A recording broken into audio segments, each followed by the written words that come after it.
یا ایھا الناس انا خلقناکم من ذکر و انثی وجعلناکم شعوبا وقبائل لتعارفوا ان اکرمکم عند اللہ اتقاکم. قرآن نے کیا کہا؟ یا ایھا الناس، یا ایھا الذین آمنوا نہیں کہا اے مومنو، اے مسلمان نہیں.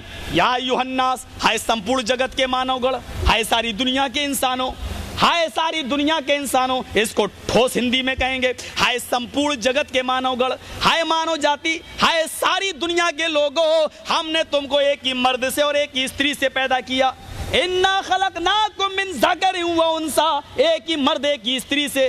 تمہارا ایک ہی مرد باپ ہے، کون ہے؟ ویدوں میں آشو کہا گیا ہے، ہمارے آدم کہا گیا ہے. ویدوں میں ہوا کو ہیوتی کہا گیا، ہمارے ہوا کہا گیا ہے. تم سب آشو کی، ہیوتی کی، شتروپا کی سنتان ہو. تم سب آدم اور ہوا کے بیٹے ہو. اور جب بیٹے ہو سب ایک باپ کے تو سب بھائی بھائی ہیں یا نہیں؟ اسلام نے سب کو بھائی بھائی قرار دیا انسانیت کے رتبے سے، انسانیت کے ناطے سے. اور اس کے بعد میں یہ فرما دیا کوئی بڑا نہیں، ہم نے تمہارے شعبے و قبیلے بنا دیے. وجعلناکم شعوبا وقبائل، ہم نے تمہارے شعبے و قبیلے بنا دیے. کوئی کہتا میں انصاری ہوں، کوئی کہتا میں خان ہوں، کوئی کہتا میں قریشی ہوں، کوئی کہتا میں سید ہوں. ہاں ہم نے یہ برانچز تمہاری بنائی ہیں، یہ برادریاں تمہاری بنائی ہیں، لیکن اس لیے نہیں کہ کوئی تم میں چھوٹا ہے کوئی بڑا ہے.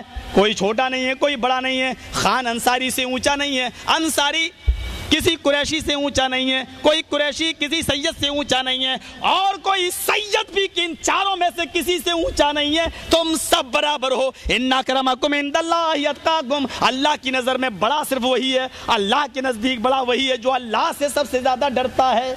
وہ بھی اپنی نظر میں نہیں بلکہ اللہ کی نظر میں. اللہ کے نزدیک سب سے بڑا وہ ہے جو اللہ سے سب سے زیادہ ڈرتا ہے. ہوں گے آپ انصاری اپنی جگہ پر، ہوں گے آپ خان اپنی جگہ پر، ہوں گے آپ سید اپنی جگہ پر. غور کرو، عبید اللہ خان اعظمی ہمارے ہندوستان کے اندر راج سبھا کا ممبر ہے، راشٹریہ جنتا دل کا. امام بخاری دلی کی جامع مسجد کے امام ہیں، خطبہ دیتے ہیں، نماز بھی پڑھاتے ہیں.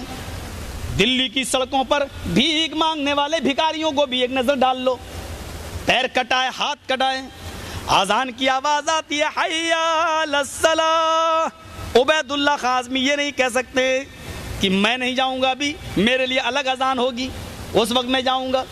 یہی اذان کا وقت امیروں کے لیے بھی ہے، یہی اذان کا وقت غریبوں کے لیے بھی ہے، وہی جماعت امیر کے لیے بھی ہے غریب کے لیے بھی ہے. تم ایم ایل اے ہو، ایم پی ہو، جو کچھ بھی ہو، مسجد کی چہار دیواری کے باہر تم سب کچھ ہو. میرے گھر میں آنا ہے، اللہ کی مسجد میں آنا ہے، میرے گھر میں آنا ہے، اس چودراہٹ کی کا تاج اتار کے آنا. میرے گھر میں تم سب برابر ہو. قدم سے قدم، پیروں سے پیر ملا کر تمہیں کھڑا ہونا پڑے گا، کاندھے سے کاندھا ملا کر تمہیں کھڑا ہونا پڑے گا، اور ایک امام کی اقتدا سب کو کرنا پڑے گی. ہمارے گھر میں تم سب برابر ہو. ہمارے گھر میں کسی کی نہیں چلے گی، چلے گی تو میری چلے گی یا میرا قانون چلے گا. گھمنڈ توڑا ہے. اور جو شخص نماز نہیں پڑھتا، مسجدوں میں نہیں آتا، وہ سن لے کہ وہ اپنے آپ کو اب رب بنانے کا پلان بنا رہا ہے، وہ اپنے آپ کو اللہ بنا رہا ہے، وہ اپنے آپ کو رب کے مقابلے میں کھڑا کر رہا ہے. اس لیے کہ یہ سر اوپر، اللہ نے پیشانی اوپر بنائی، سب سے اوپر والی ذات کے سامنے جھکنا چاہیے، اور وہ خود نہیں جھکاتا ہے تو گویا کہ وہ اپنے غلام ہونے کا اعلان نہیں کر رہا ہے، اپنے محکوم ہونے کا اور رب کو حاکم ماننے کا اعلان نہیں کر رہا ہے، وہ اپنا غلام اور رب کو مالک ماننے کا اعلان نہیں کر رہا ہے. گویا کہ اس نے اپنے رب کے مقابلے میں اپنے آپ کو پیش کر دیا ہے.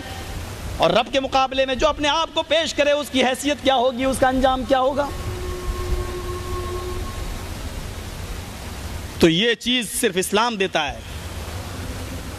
سمن بھی تھا، سب کو برابر کی نظر سے دیکھا ہے. ایک لڑکی جس کا نام فاطمہ ہے، قبیلے بنو مخزوم کی ہے، پکڑی گئی چوری میں. چوری اتنی تھی کہ ہاتھ کاٹنا واجب تھا.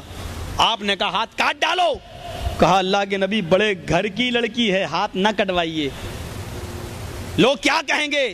امیروں کے بیٹے بیٹیوں کو بھی نہیں چھوڑا جاتا ہے.